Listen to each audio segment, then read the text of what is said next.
Hai guys, Assalamualaikum warahmatullahi wabarakatuh. Apa kabar? Mudah-mudahan sehat selalu. Jumpa lagi dengan aku, Arif. Dan kali ini kita akan kembali melaksanakan tryout. Dan ini adalah tryout yang kedua untuk SKD tipe HOTS. Dan untuk teman-teman yang belum ngecek tryout yang pertama, bisa ngecek video aku pada video yang sebelumnya ya. Video sebelum ini. Atau teman-teman juga bisa ngecek langsung pada link deskripsi video ini ada di bawah. Ya, jadi teman-teman bisa langsung ngecek videonya kalau belum tryout yang pertama. Dan kali ini adalah video kedua atau kita akan lanjut untuk tryout yang kedua ya. Dan ini akan membahas langsung 3 bagian yaitu TWK, TIO, dan TKP. Oke teman-teman, seperti biasa sebelum kita ke informasinya, jangan lupa untuk klik tombol subscribe karena subscribe itu gratis. Ya Allah, sebentar ya, ada motor yang lewat nih. Tunggu ya. Oke. Nah, jadi teman-teman kita kembali lagi ya. Teman-teman jangan lupa untuk klik tombol subscribe karena subscribe itu gratis, dan jangan lupa juga untuk share videoku ke teman-teman kalian. Aku mau refresh lagi ya, mau review kembali. Siapa tahu teman-teman ada yang baru pertama kali ikut tryout ini. Jadi pertama kita akan mengerjakan tryout ini dengan menggunakan waktu ya. Jadi ada patokan waktunya. Jadi teman-teman siapkan timer terlebih dahulu. Bisa pakai HP atau bisa pakai jam tangan. Kemudian teman-teman atur timernya 12 menit. Karena waktu untuk teman-teman mengerjakan soal ini adalah 12 menit. Dan teman-teman juga siapkan kertas coretan karena nanti kita akan mengerjakan juga soal TIO. Oke. Nah, ketentuannya adalah yang pertama nanti akan ada 12 soal ya, dimana terdiri dari 5 TWK, 5 TIO, dan 2 TKP. Soal pertama sampai dengan kelima itu soal TWK, 6 sampai 10 soal TIO, dan 11 sampai 12 itu adalah soal TKP. Waktu untuk teman-teman mengerjakan adalah 12 menit. Ya, jadi teman-teman harus disiplin dan nggak boleh curang ya, karena ini juga untuk mengukur kemampuan teman-teman. Teman-teman dilarang untuk mencari jawaban dari buku atau internet atau sumber apapun. Kerjakan sesuai dengan kemampuan teman-teman saat ini. Jadi kalau misalnya teman-teman belum siap dan pengen belajar-belajar dulu, ya silahkan dulu di skip video aku. Belajar dulu, nanti kalau misalnya udah siap, silahkan kembali diputar videonya. Dan teman-teman untuk skor dan pembahasannya akan dibahas pada sesi terakhir video ini. Oke? Dan aku mau ingatkan lagi ke teman-teman semua, soal nanti akan berganti setiap 5 detik.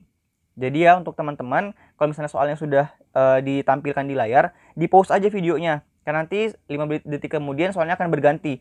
Jadi teman-teman silahkan di pause videonya, dibaca, baru kemudian dijawab. Kalau udah selesai nanti silahkan di play lagi. Jadi soalnya akan berganti setiap 5 detik. Dan teman-teman saran aku adalah kerjakan aja berurutan. Kita langsung mulai untuk simulasi tryout. Ya, ingat ya ini 5 detik untuk soal yang ditampilkan. Kita mulai ya, bismillahirrahmanirrahim. 1, 2, 3.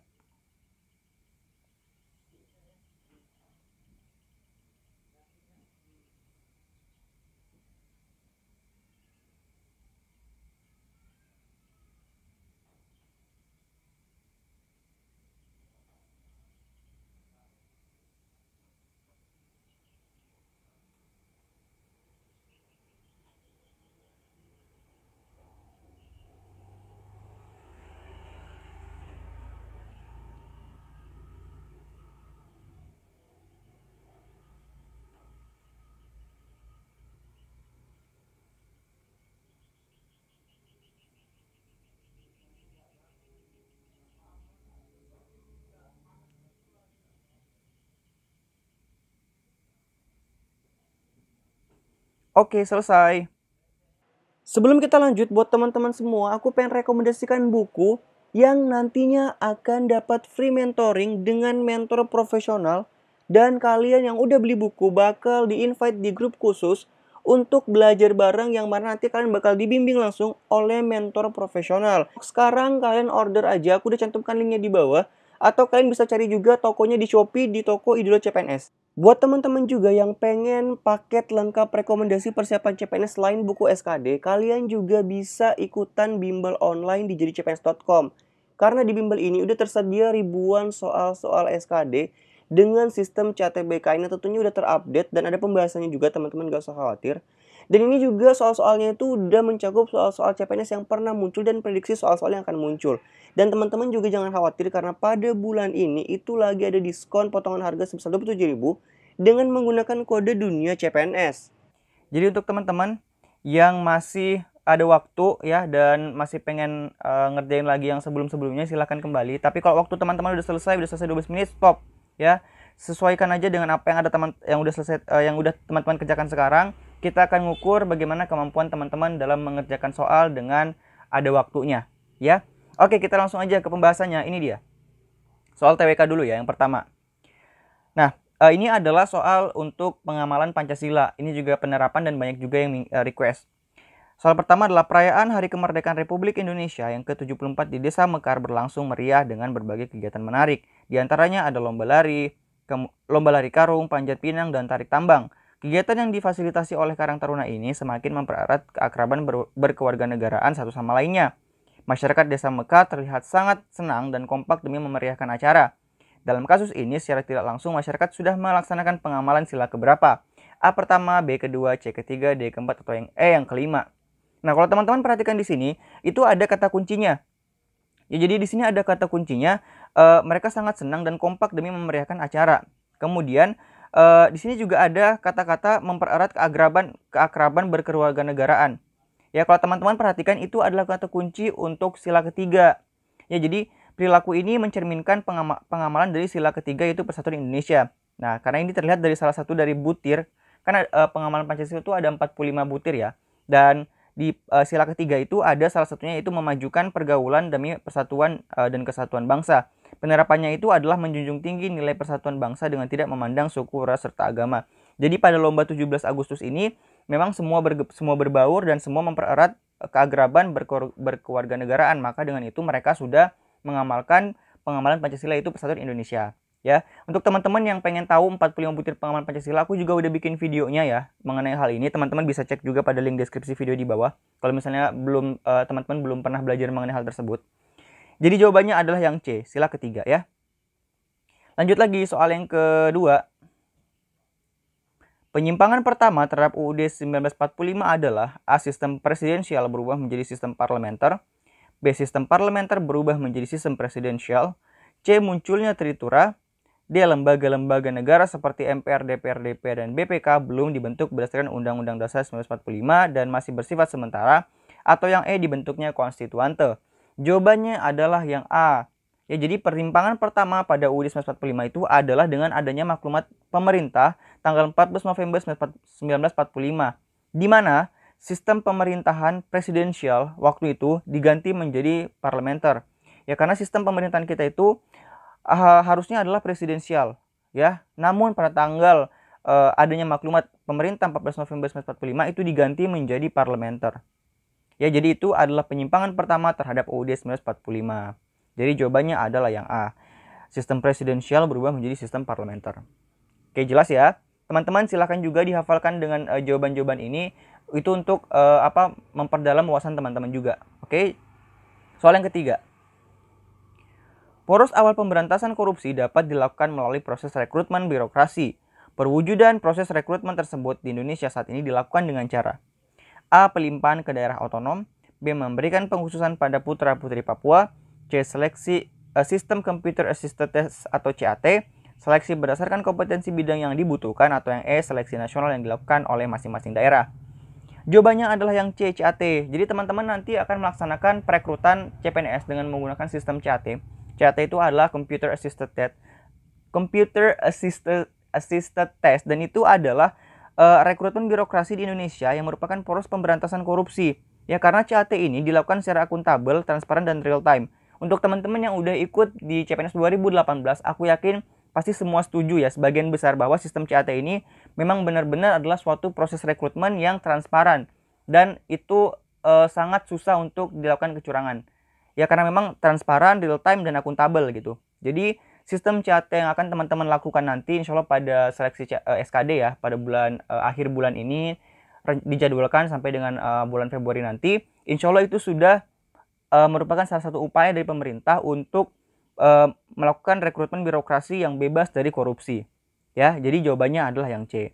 Jadi untuk teman-teman aku harapkan belajar dengan sungguh-sungguh, karena insya Allah untuk rekrutmen CPNS itu dengan menggunakan sistem CAT benar-benar mengandalkan kemampuan teman-teman.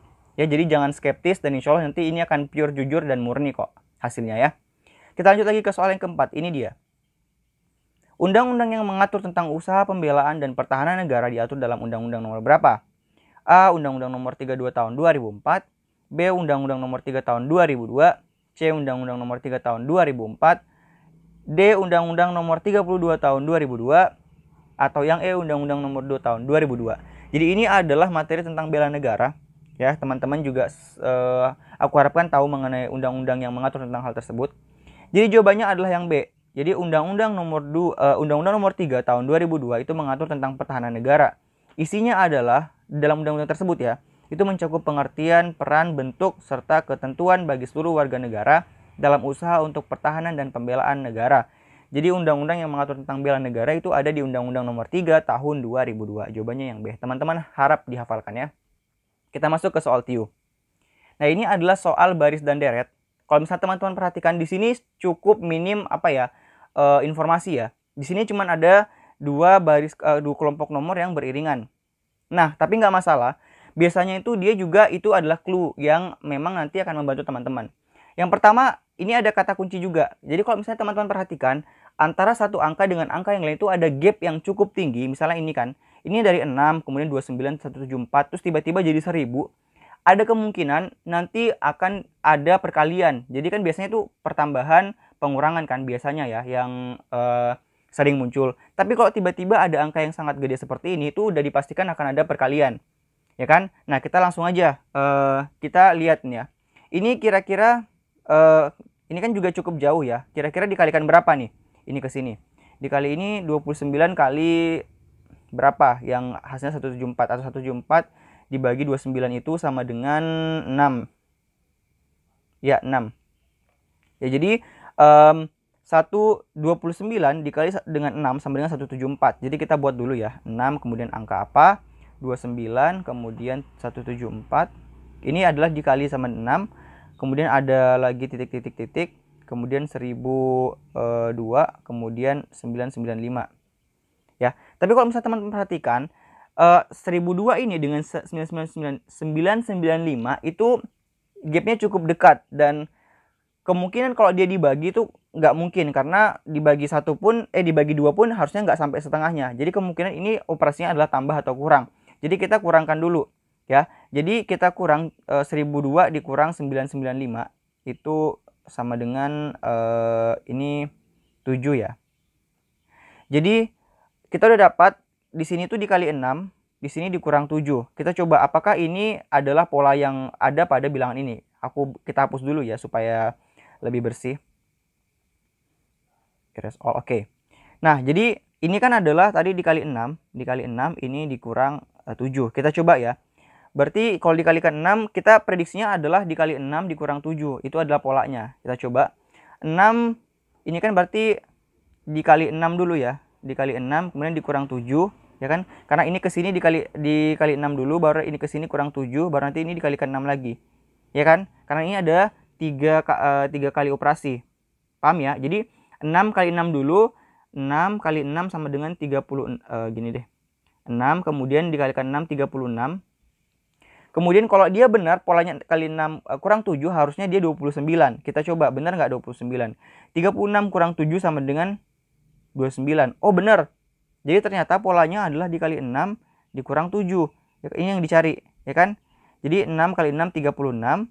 36 kurang 7 sama dengan 29. Nah, kita coba lagi. Dikalikan lagi 6. Ini udah benar. Jadi kali 6 sama dengan 174. Nah, kita kurangkan lagi. Setelah dikali 6 dikurang 7. Jadi 174 kita kurangkan 7, itu hasilnya adalah 167 ya, 167 ya kan. Kemudian setelah itu kita kalikan lagi 167. Benar nggak kalau misalnya kita kalikan dengan 6 ya, hasilnya adalah 1002. Oh ternyata benar. Kemudian kita kurangkan 7 sama dengan 995 ya. Jadi ternyata polanya benar. Jadi polanya adalah dikali 6 kemudian dikurang 7. Itu adalah pola untuk bilangan ini. Maka jawabannya adalah 36 dan 167 ya. Jadi jawabannya adalah yang D. Oke? 174 ya. Jawabannya adalah yang D. Jadi di sini adalah 6 kali 6 36, kemudian 174 dikali dengan 174 dikurang 7 sama dengan 167. Ya, jadi jawabannya adalah yang D. Oke ya, paham ya teman-teman. Jadi untuk yang seperti ini teman-teman lihat dulu gap antar angkanya. Kalau jauh banget ya, misalnya dari 100 tiba-tiba jadi 1000, atau dari puluhan tiba-tiba jadi ribuan, itu kemungkinan pasti akan ada operasi perkaliannya. Oke, kita lanjut lagi ke soal yang berikutnya. Soal yang ketujuh. Sebuah kantor memiliki 8 bagian masing-masing dengan 10 sampai 6 seksi. Setiap seksi sedikitnya ada 40 pegawai, tapi tidak lebih dari 60 pegawai. Jika 10% pegawai pada setiap seksi adalah juru tulis, maka berapa minimum jumlah juru tulis di suatu bagian? Untuk soal seperti ini, saran aku langsung lihat dulu apa yang ditanyakan. Di sini kan ditanyakan, berapakah minimum jumlah juru tulis di suatu bagian? Minimal, jadi minimum juru tulis di setiap bagian. Jadi kan di sini ada 8 bagian ya. Dia cuma minta di suatu bagian aja salah satunya. Sementara di suatu bagian itu ada 10 sampai dengan 6 seksi. Ya kan? Jadi kita ambil yang minimumnya. Kenapa? Karena dia ditanya berapa jumlah minimum. Ya kan? Maka kita ambil minimum. Sementara di setiap bagian itu ada minimal 10 sampai 6 seksi. Ini udah ketutupan ya, kita bersihkan dulu. Ya, jadi kita ambil yang minimal. Kenapa? Karena jumlah yang ditanyakan itu adalah minimal jumlah juru tulis atau jumlah minimal. Maka kita ambil jumlah minimalnya. Jadi 10, ya kan? Kemudian kita kalikan dengan setiap seksi ada 40 pegawai tapi tidak lebih dari 60 pegawai. Jadi dalam satu seksi itu pegawainya itu minimal 40, maksimal 60. Jadi karena ditanyakan minimum jumlah, maka kita masukkan 40 yang kita pilih. Kenapa 40? Karena 40 ini adalah jumlah minimal pegawai di setiap seksinya. Oke ya, paham ya? Oke, kemudian kita kalikan lagi. Karena dijelaskan bahwa dari semua pegawai itu 10%-nya adalah juru tulis. Ya, jadi kita kalikan 10% atau 10 per 100.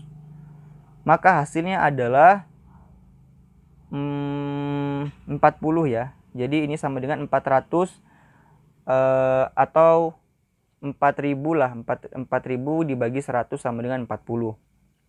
Oke, jawabannya adalah yang A.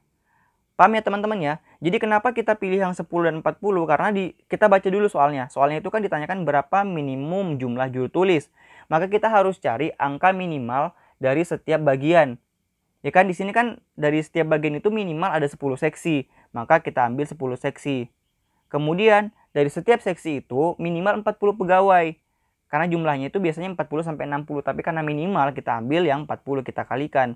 Karena kita pengen tahu di 10 seksi itu ada berapa sih pegawainya? Karena masing-masing seksi itu ada 40. Jadi untuk 10 seksi itu ada 400 pegawai.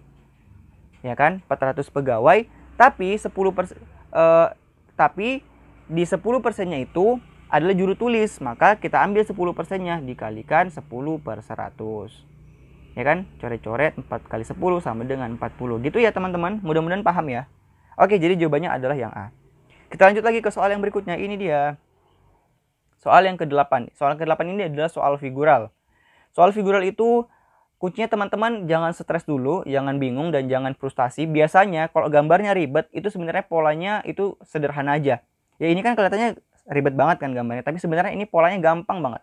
Sederhana. Pertama teman-teman perhatikan itu adalah perpindahan dari titik-titik perpindahan dari bangunnya atau warnanya. Kalau teman-teman perhatikan di gambar yang pertama kan dia ada di sini ya, teman perhatikan di sini. Terus setelah itu dia pindah ke sebelah kiri. Setelah itu dia pindah ke bawah. Nah, jadi polanya itu dia di atas, kemudian dia pindah ke samping, dia pindah ke bawah. Berarti dia adalah perputaran yang berlawanan arah jarum jam. Ini adalah polanya. Kita lihat lagi gambar kedua, apakah benar sama. Nah, pertama kita lihat lagi yang ini ya. Hitam ini. Kemudian kalau kita putar ke arah sini, dia tiba-tiba ada di sebelah sini. Ya kan, berarti dia diputar juga sama. Setelah itu diputar lagi ke arah berlawanan arah jarum jam sebesar 90 derajat, dia ada di daerah bawah. Berarti benar juga polanya itu adalah diputar berlawanan arah jarum jam sebesar 90 derajat. Maka kita bisa menerapkan hal yang sama pada gambar yang ketiga. Caranya mudah, teman-teman. Cuman ambil satu patokan warna aja, jadi satu baris. Kita ambil baris yang di sini aja biar gampang. Baris di sini kalau kita putar berlawanan arah jarum jam, itu kan dia jadinya putihnya paling ujung, hitamnya kan ada sebelah kanan kan yang ini kan, putih hitam-hitam. Maka kalau kita putar lagi ke arah sana, berarti dia putihnya itu ada di bawah, di sini putih, di sini hitam duanya itu, ya kan? Karena hitamnya naik karena kita putar, putihnya ada di paling bawah. Jadi putih, hitam, hitam. Tinggal cari di bawah sini soalnya mana yang di daerah kanan situ, sebelah kanan sini itu yang hitam-hitam putih. Ini udah salah karena enggak. Ini iya. Kemudian ini enggak juga, ini juga kebalik ya. Harusnya putihnya di bawah, hitamnya di atas. Ini juga salah, ini juga salah. Jadi jawaban yang tepat adalah yang B. Oke, untuk teman-teman soal-soal figural seperti ini, kalau gambarnya ribet, teman-teman buang dulu mindset soalnya susah. Biasanya untuk pola perubahannya itu dia sebenarnya mudah, tapi karena gambarnya dibikin ribet, akhirnya teman-teman kayak ngerasa susah gitu. Ya, itu soal nomor 8, jawabannya adalah yang B. Lanjut lagi ke soal yang 9. Soal ke-9, ini analogi ya. Topi, kepala, kira-kira hubungannya apa? Kalau misalnya gampangnya itu kita langsung bikin dalam bentuk kalimat ya. Topi diletakkan di kepala, maka kita cari mana hubungan yang cocok untuk pilihan-pilihannya. Jari diletakkan di cincin, nggak cocok ya, maksudnya nggak padu gitu kalimatnya. Jadi harusnya kebalik, cincin diletakkan di jari, karena ini kebalik maka ini enggak. Kuku diletakkan di kaki, nggak juga, kurang pas. Gelang diletakkan di emas, kurang pas juga. Berlian diletakkan di tangan, nggak pas juga. Kalung diletakkan di leher, tepat. Jadi jawabannya adalah yang E. Untuk analogi cara cepatnya seperti itu ya, teman-teman langsung masukkan pola hubungan kata ke dalam kalimatnya ya. Oke, kita lanjut lagi ke soal yang ke-10 atau soal terakhir untuk TIU pada sesi tryout kedua ini. Ini dia. Satu tim terdiri dari 12 orang dapat menyelesaikan sebuah pekerjaan dalam 12 hari. Bila 4 orang dari tim tersebut tidak dapat bekerja karena sakit, berapa persen penambahan hari untuk menyelesaikan pekerjaan tersebut? Ini adalah soal untuk jumlah pekerja, dan ini juga sudah ada logika yang aku udah ajarkan ke teman-teman pada video-videoku yang sebelumnya. Kalau ada soal seperti ini, langkah pertama adalah teman-teman kalikan dulu jumlah orang dikalikan jumlah hari. Kenapa? Karena kita harus tahu dulu berapa sebenarnya jumlah pekerjaan yang harus mereka selesaikan. Karena kita anggap, misalnya satu orang ini dapat menyelesaikan satu pekerjaan satu hari, maka 12 orang ini dapat menyelesaikan sebenarnya ada berapa pekerjaan sih yang harus diselesaikan. Logikanya seperti itu. Jadi kita kalikan 12 orang ini dalam waktu 12 hari, itu sebenarnya harus menyelesaikan 144 pekerjaan. Jadi sebenarnya mereka ini, 12 orang ini, itu ada 144 pekerjaan yang harus mereka selesaikan. Makanya mereka butuh waktu 12 hari. Nah, sekarang tinggal kita balik. Misalnya nih, kalau misalnya harinya yang berkurang atau pekerjaannya bertambah atau berkurang, nanti kita tinggal bagi dengan patokan ini. Ini adalah angka patokan. Nah, di soal itu kan 4 orang dari tim tersebut tidak dapat bekerja karena sakit. Berarti ini orangnya tadi ya, karena angkanya sama, jadi jangan sampai bingung. Ini adalah orang, ini adalah hari. Ya kan? Nah, 12 orang ini ternyata 4 orangnya sakit. Berarti sisanya berapa orang? 12 dikurang 4. Ya kan? Jadi sisanya adalah 8 orang. Nah, 8 orang ini adalah orang yang menyelesaikan pekerjaan yang 144 ini. Nah, berapa harinya tinggal kita bagi. Jadi kan untuk 12 orang ini kan menyelesaikan 12 hari. Nah, karena 4-nya sakit, kita kurangi ternyata tinggal 8. Berapa hari kah? Maka kita tinggal bagi dengan ini. Jadi 144 pekerjaan tersebut kita bagikan ke 8 orang. Hasilnya ternyata adalah ini kalau nggak salah 18 nih. 18. Silakan teman-teman hitung dulu ya kan. Nah, ternyata untuk 8 orang ini itu untuk menyelesaikan 144 pekerjaan membutuhkan waktu 18 hari. Karena ini udah berubah ya.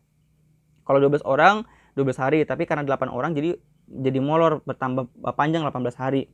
Oke, di soal ditanyakan berapa persen pertambahan hari untuk menyelesaikan pekerjaan tersebut. Untuk persentase itu tinggal kita kurangkan. Jadi patokannya itu kan adalah awalnya 18 kan kemudian menjadi 18 hari ya. Tinggal 18 kita kurangkan sama 12 karena ini adalah hari awalnya. Ya kan, ini adalah yang baru. Karena kita mau tahu persentase pertambahannya. Kita kurang baru kita bagi 12 karena 12 ini adalah jumlah awal.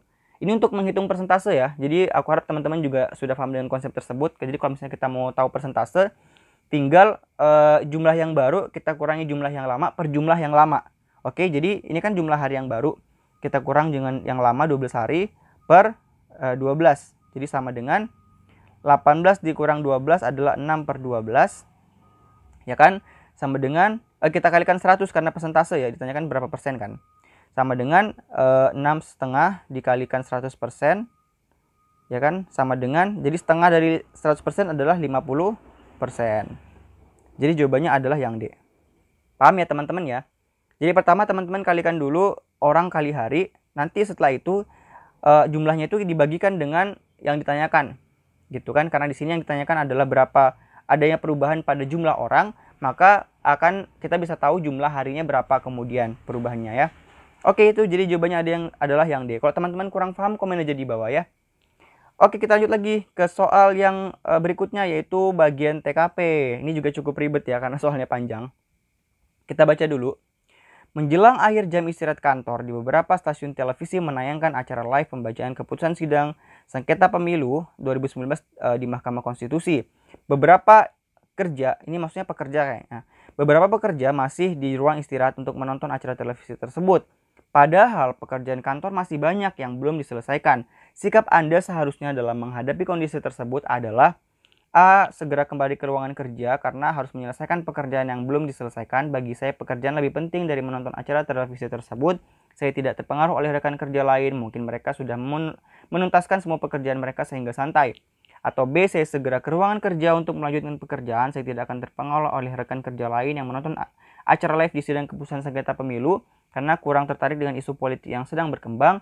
C. Menasihati rekan kerja bahwa isu politik tidak begitu penting dan mengajaknya untuk segera ke ruang kerja untuk bekerja seperti biasa. Meyakinkan rekan kerja bahwa tetap harus mengutamakan pekerjaan di saat jam kerja kantor.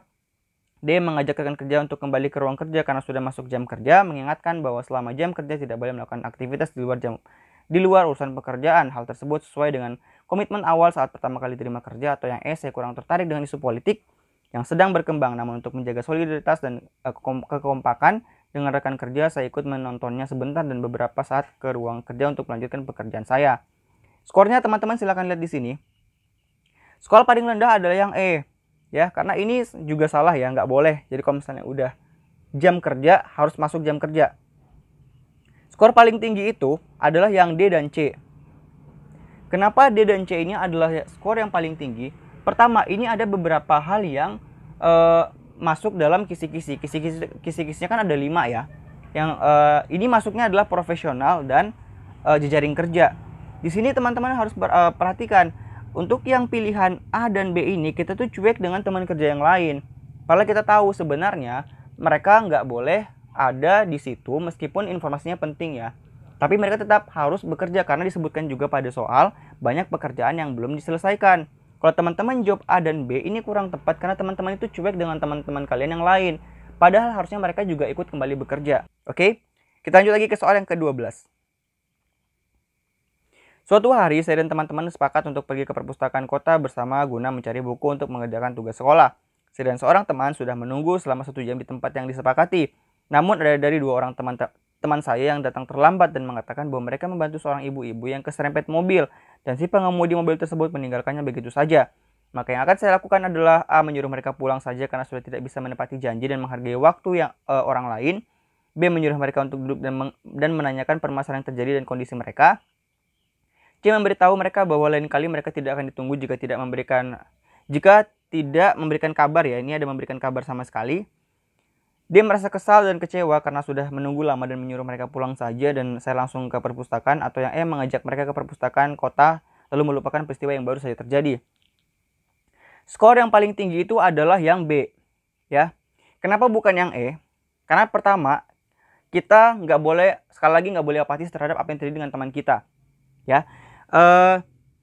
Kita harus tahu dulu. Jadi karena kan di sini kondisinya teman kita tuh ada masalah ya. Jadi ini adalah menunjukkan kita peduli dengan teman kita. Kemudian kita juga ini juga bagian dari jejaring kerja, dimana kita itu mampu bekerja sama, kemudian berbagi informasi dengan orang lain, kita bisa membina hubungan. Nah di sini kan dijelaskan mereka lagi ada masalah di jalan kan, membantu ibu-ibu yang menyerempet. Maka ini nggak boleh kita abaikan aja, kita harus tanyakan dulu kondisinya apakah memang sudah benar-benar sudah selesai. Kalau misalnya siapa tahu ternyata teman kita itu masih butuh bantuan dan lain sebagainya.